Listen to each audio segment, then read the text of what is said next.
Ahoy hoy listeners, this is Josh Stearns aka Snerts presenting the Who Would Win Show After Show. This is a one-person passion parody project. Please listen to the Who Would Win Show every Wednesday on your podcast platform of choice. Now let's tune in to the one and only Chuck Daly. Hello everybody, this is Chuck Daly, host of the Who Would Win Show After Show. Wow, what a mouthful! It's been 2 weeks since our last episode, which means 2 battles have occurred on the legendary podcast, Who Would Win? First up is MCU's Spider-Man, rep by James Gabsey, versus Sony's Venom, rep by Ray Stakanis. The judge was Andrea Listenberger, and it was a real headbiter. To recap this episode, let's turn to our newest after-show segment, Quickie with Quacky, featuring Quacky the Clown. Ray was right and Venom won! Truly terrifying. Thank you, Quacky the Clown. The second battle of the Who Would Win show featured the super bounty hunter Spike Spiegel from Cowboy Bebop versus John Marston, the infamous outlaw from Red Dead Redemption. James was on Team Spike, and as usual, Ray took on the video game character. The judge was Matthew Harris, whom fans may remember from the amazing episode Lobo versus Twilight Sprinkle. After much deliberation, Matthew once again picked James as the winner. Spike was just too much for John to handle. To discuss this further, I'm joined by Larry Kowalski and Brad Barsky for The Ski Report. Welcome, gentlemen. Oh, hello there, Chuck. Greetings, Chuck, and salutations. Ray's had a strong start to Season 4 with back-to-back victories, but couldn't get the three-peat. Larry, what was missing from his arguments for John Marston? Ray was robbed. He devilishly denoted the deeds of this legendary cowboy. John's rugged nature, healing ability, and of course the Deadeye power should have been more than a match for Spike Spiegel, if that's even his real name. And yet Spike got the victory! Brad, what impressed you about James's argument this week? Thanks for asking, Chuck. James did an excellent job representing the space bounty hunter Spike. His martial arts expertise really shined. You see, Spike practices Jeet Kune Do, which is one of the same fighting styles as the demigod Bruce Lee. This means he can kick, punch, and dodge his way to victory. And that's before he brings in the guns, cybernetics, and his spaceship, the Swordfish. Yes, Judge Matthew allowing John's horse in Spike's spaceship was a bit of a surprise to everyone. Ultimately, it didn't seem to factor into the final decision. Oh, that may be true, Chuck, but you don't have to be a rocket scientist to figure out a fully loaded spaceship will beat a horse any day of the week. Once again, Ray, not Brad, was right.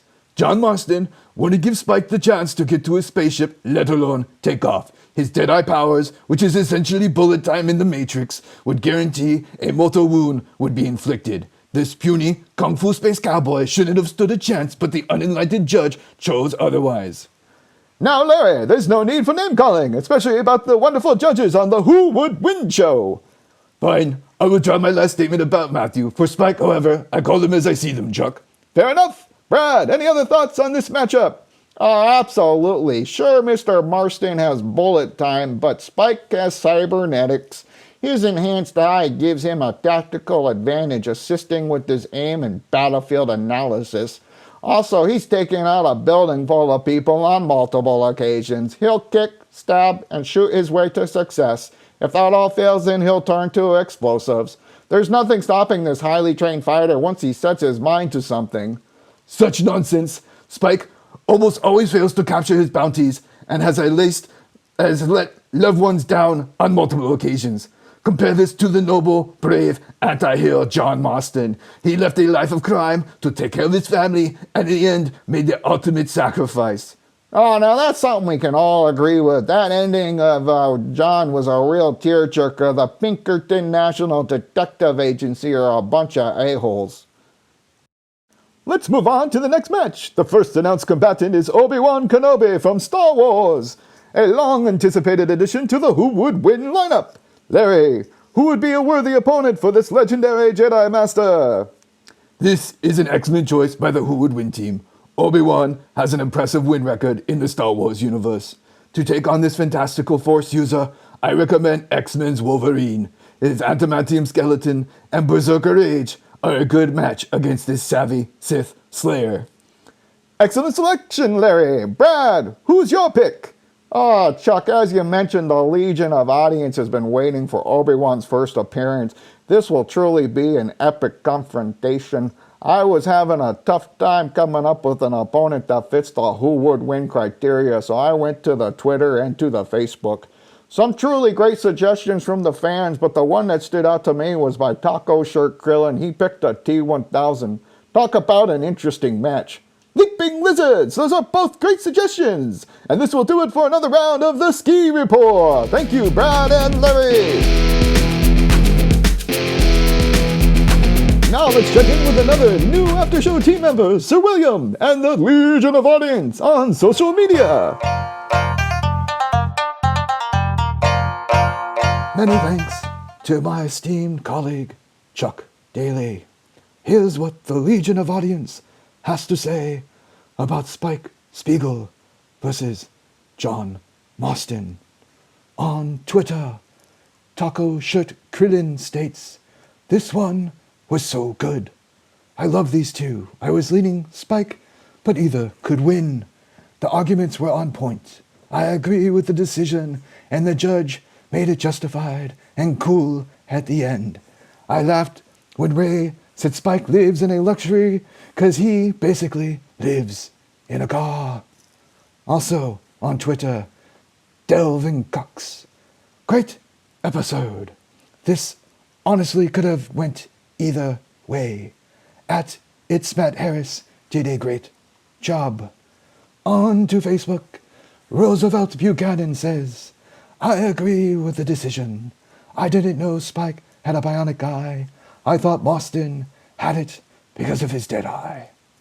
Also on Facebook, Joe Leal declares, "I believe the judge made a great decision. Yes, John Marston is better with a gun and much tougher than Spike, but he lacks the intelligence, fighting skills, and plus a frickin' spaceship. Sorry, Ray is wrong. Great win, James Cassie." And that does it from the legion of audience on social media. Back to you, Chuck.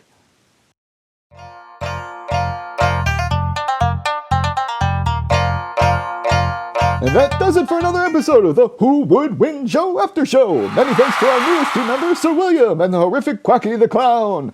We also appreciate Larry Kowalski and Brad Barsky for their comments on the Ski Report. Finally, kudos to the Legion of Audience for the continued support of the Who Would Win Show. Congratulations to Ray for winning with Sony's Venom and to James for his first Season 4 victory repping Spike Spiegel. Please check out the Who Would Win Show's Patreon page and sign up for special insights and unique content. Subscriptions are as low as $1 a month. What a deal! This Monday, January 24th, 2022, we will find out who will face the Jedi Master Obi-Wan Kenobi. Tune in to the Who Would Win Show every Wednesday on your podcast platform of choice. This is Chuck Daly signing off. So long, everybody!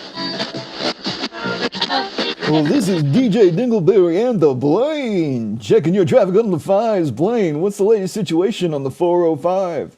It'll be your reckoning.